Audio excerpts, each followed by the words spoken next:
All right, guys, what's going on? T Torres back here for another video. So one of the things that I'm gonna have going on here while I'm at Street Image Performance is, so since we're already gonna be doing the clutch install, we went ahead and dropped the subframe, and I have my front sway bar from Eibach that has been sitting in my garage for, I don't know, 6+ months, because I never wanted to take on the task or the chore of freaking dropping the subframe. So I'm going to show you guys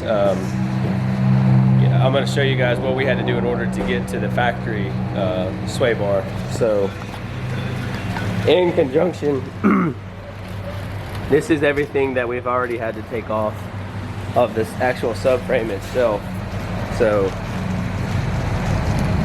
as you can see right there, and then let's walk under the car. This is in preparation for the actual clutch. Everything is pretty much loose and out.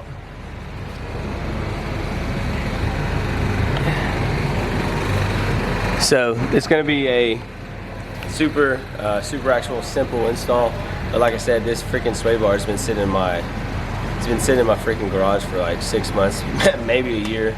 I don't even remember how long ago I did the rear sway bar. So thankfully, because of this clutch install, we're able to do the actual front sway bar also. Alright, so now what we're going to do is, Sergio, he's one of the head mechanics here, and he's going to kind of walk us step by step on, with the subframe already on the ground, the process to remove everything, to remove the actual factory sway bar. How's it going, everybody? Well, got to this point right now on doing the sway bar and everything. To do the sway bar, right now we got it off the car and on the ground. So now I'll give you guys a rundown more or less in a little bit how I got to this point. So going right now to change out the sway bar right now.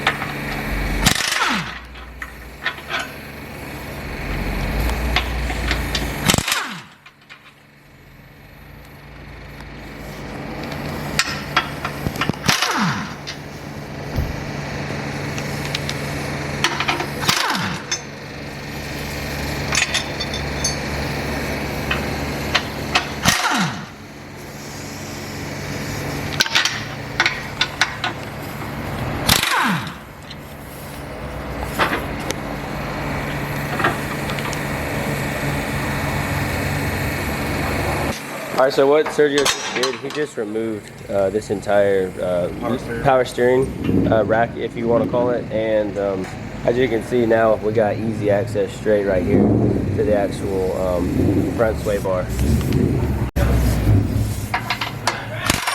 What size are those bolts? 14 millimeter. 14 millimeter, okay. Yeah, you got 14 millimeters and 19 millimeter. Okay.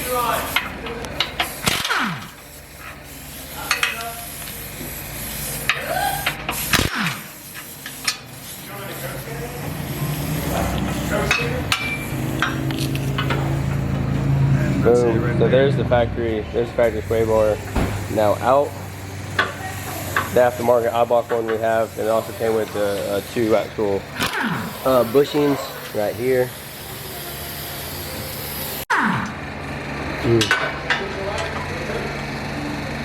Alright, so here's her.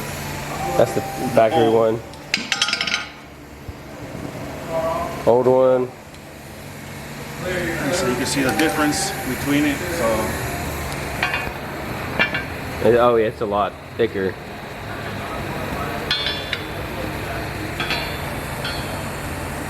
Should definitely be an improvement.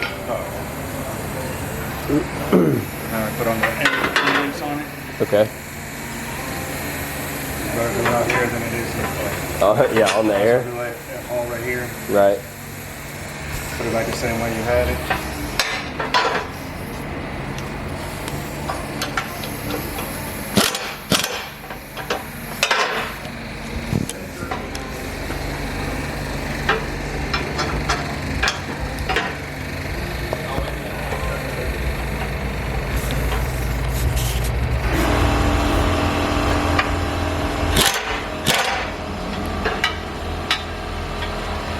Alright, so Sergio has the bushings in his hand that we're going to put back on the actual aftermarket front spray bar. Brings grease. Like greases more with the outside and the inside so it could kind of slip and everything and settle it in place. Right.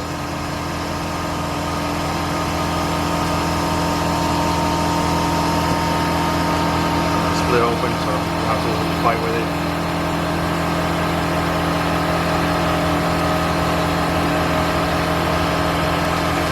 They're gonna go on the outside part. Yeah, right there, they'll move freely and everything with no binding. Man, are y'all having a sale on Eibach stuff or what? Man, it's like I say, that's a good quality right there. So that's. No, I'm happy seeing people do suspension work and not just like power adders. Like I really like this. This makes me super happy. Like nobody realizes how much power you or how much speed you pick up. Hey. There you have it, guys. All right, so I mean that was super simple, but luckily, like I said, we were doing the actual clutch install, and you had to drop the subframe for that to get to the clutch. So I was like, well, we might as well just go ahead and do my front sway bar also, because I would have never been able to do this by myself, let alone drop the subframe. So big thanks to Sergio for doing that. Go back and tighten it all up.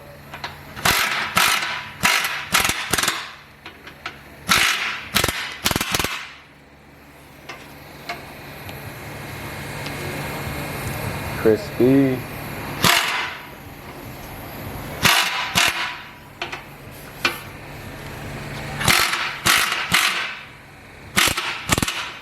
Okay, so that's in a nutshell. That's the front sway bar. It's super easy. It is just you have to get the subframe down. So I really wish I could have showed you guys how to do that, but there was a lot of intricate stuff and a lot of moving parts that had to happen in order to drop the subframe. So. And I'm going to go over that more in depth for the actual clutch install itself. So yeah, that's how you do it. I hate it. That's the best I can do is you guys got to drop the subframe. And yeah, once you drop the subframe to get to the front sway bar, it's literally right there. And you just remove a couple bolts and it allows you to get straight into removing the actual front sway bar. So yeah. Thank you guys so much for watching. I will catch you guys in the next video. Make sure you leave this video a like, turn your post notifications on, and hit that subscribe button. I'll catch y'all in the next video. Peace. Hey, it's rap pack to my pulse flat. We keep it real, no false rap. I got 4 cars and they all black. Got 4 bras and they all that. We call that ballin'. Doing this is my calling.